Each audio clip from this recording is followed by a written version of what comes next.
Hey guys, what's going on? Truex today, and welcome back to another video, guys. And this is actually gonna be the explanation for this video. This video is my reaction to the NASCAR race that happened last night in Kentucky. And yes, as you guys just saw me point to the TV, I'm currently actually recording this the day of the NASCAR race. I just finished watching it, and spoiler alert, if you guys don't know it, you guys don't watch NASCAR, Martin Truex Jr. completely dominated the race. I mean, there was a point in, I think it was like stage 2 that Brad Keselowski was leading a good couple laps, but once Martin Truex Jr. got back to the lead, it was just over. Because that man won stage 1, that man won stage 2, and he won stage 3. That guy was just absolutely dominant. So that means the big three in NASCAR right now, the three best guys in NASCAR, have more than 4 wins. Because Kevin Harvick has 5, Kyle Busch has 5, Martin Truex Jr. has 4. And you guys got to remember that Martin Truex Jr. did win the championship last year, so you can't count him out. So I would like to say congratulations to Martin Truex Jr. and I actually like this guy as a person and as a driver, so I'm completely fine with him. The guy who finished second is also a very good guy. His name is the guy that finished second is Ryan Blaney, and it's amazing to see that his team do good after all that guy's been through. That guy's had such a dominant car throughout the whole season and can never get a break for any of the races. I mean, he does drive for Penske, and I don't really like Penske, but he's the only one in Penske that I actually do like. Because we all know I don't like Brad Keselowski, and we all know I don't like Joey Logano. Now, it's not about who I like, it's about how good they are. And I can't deny the fact that Brad Keselowski, Joey Logano, and Ryan Blaney are all good drivers. But the way I'm seeing it right now is that Ryan Blaney is going to turn out to be the better driver out of Brad Keselowski and Joey Logano. Because I see this guy as a future 2-time or 3-time NASCAR Monster Energy Cup Series champion. Now, will it happen within the next year or this year or the next 2019? I don't think so. Because you gotta remember, this guy's only like 22, 23. So this guy has a lot of years left coming for him. Now, a guy that has a lot of years left coming for him and he's still young and he's winning races is Kyle Busch. Now, Kyle Busch did actually finish 6th, funny enough, in front of his brother. And he just had an overall race. I mean, this is a place I expected him to win. I actually said in an earlier video from yesterday that I did think Kyle Busch was going to win this race, but he unfortunately did not. Speaking of my drivers, William Byron finished 20th. That's an average finish for William Byron. I mean, you can't expect him to do like big guys. He can't be really like, oh, William Byron's gonna go win this race. William Byron's gonna dominate this race. William Byron's not gonna do that much this season because this is a learning season for him. I've rarely seen any rookies that have done good in the rookie season and go on to win the championship or even have a chance to win the championship, except for Jimmy Johnson. Jimmy Johnson's the only rookie I've seen that has a chance of winning a championship, and I do believe he did that in 2003 when he was a rookie. My driver, of course, did not. And I don't think Dale Jr. or Kyle Busch or any of them had a chance at winning the championship in their rookie season except for Jimmy Johnson. I mean, you can't deny the fact Jimmy Johnson is a 7-time champion. That's why he's that good. And to be honest, I never really liked Jimmy Johnson, but like I said before, it's not really about who I like.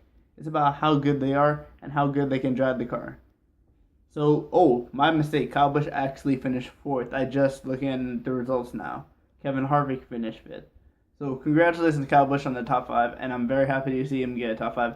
So, next week they will be in New Hampshire, and for every single race, guys, you're going to see a reaction to the race that happened up until Homestead, where you'll be seeing me react to the NASCAR Monster Energy Cup Series champion. I always get used to saying the NASCAR Sprint Cup Series champion because I'm so used to that series, but it's the NASCAR Monster Energy Cup now because Monster Energy got the rights for the name. So, yeah. So what did I think of this race?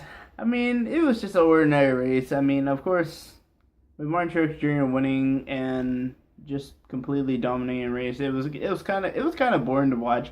I mean, there was some exciting moments where Jimmy Johnson nearly got taken out by Quint Boyer because he got a bit loose. Then when Martin Truex Jr. was trying to pass Brad Keselowski, he didn't even touch him. He just got to the back of him, got him loose, and Brad Keselowski started wiggling, and Martin Truex Jr. just drove straight through. And that was the way Martin Truex Jr. got the lead, and he went on to win the race. That's basically simple it. So that was my basic reaction for this race. I'm gonna go further on to say, like, this is not actually my prediction. This is just who I think is going to win next week for New Hampshire. New Hampshire, there's a lot of contenders that could win this race. I mean, if Matt Kenseth's in the 6 car, you can't count out Matt Kenseth. You can't count out any of the big 3. You can't count out any of the big 4s like Keselowski, Blaney, and Logano. And possibly you can't even count out Hendrick Motorsports. Hendrick Motorsports does actually do good at that track. But honestly, if I'd say the best chance, I mean, I haven't been predicting good. I haven't predicted any winner so far this season. But if I had to say who's gonna win New Hampshire, I would have to say it's gonna be Martin Truex Jr. because that guy has not won that track, and it's not really a mile and a half; it's a mile. But still, that guy's on a hot streak. Well, I mean, after one race, he's on a hot streak. So I think Martin Truex Jr. will actually win New Hampshire next week. But if I had to say my underdog option, I'm gonna keep going every week with my underdog option being William Byron, because I just want William Byron to win. And yes, a lot of people do know from the fact that at the beginning of the season I wanted Bubba Wallace. So what everybody's probably like, oh David, why isn't Bubba Wallace your underdog? Bubba Wallace isn't my underdog because Bubba Wallace is just doing an okay season. I don't care if he doesn't win. I don't care. I want him to win, but I don't care. I need William Byron to win a race. Because it's been, hold on, this is 2018, right? This is 2016, 2017, 2018. This is the third season that the 24 has been driving in NASCAR since Jeff Gordon retired. And nobody has won in the 24. That's bad. The last person to win in the 24 was Jeff Gordon in 2015. Since then, who's been the best option? Chase Elliott. But we all remember what happened at Martinsville. Denny Hamlin. So, I'm currently looking at the standings. Kyle Busch is in the lead. Kevin Harvick, Martin Truex Jr., Clint Boyer, Joe Logano, Eric Jones, Austin Dillon, Brad Keselowski, Kyle Larson, Denny Hamlin, Ryan Blaney, Eric Almirola, Jimmy Johnson, Chase Elliott, and Alex Bowman are in the chase. Ricky Stenhouse Jr., Paul Menard, Ryan Newman, and Daniel Suarez are currently out of the chase. But anyway, guys, I will see you guys later with the France versus Croatia World Cup final reaction. But anyway, guys, I will see you guys later. Peace.